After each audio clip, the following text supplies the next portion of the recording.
In this video, I'll show you how to add automatic speech or text-to-speech TTS to your PowerPoint presentation. Let's get started.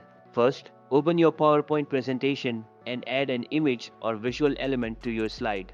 Below the slide, locate the Notes tab and type the text or description you want to convert into speech.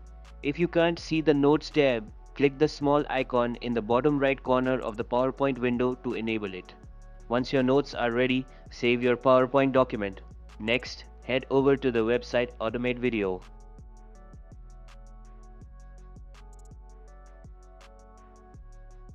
On the home page, upload your PowerPoint file by selecting it from your computer. After the file is uploaded, choose the desired settings for the TTS generation. Finally, click Generate and the AI speech will be created based on the notes you added in PowerPoint. That's it. Your presentation now includes automatic speech to enhance your content.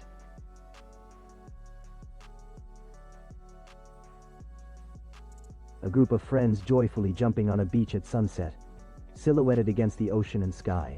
If you found this video helpful, give it a like. For more tech videos like this, subscribe. Catch you later.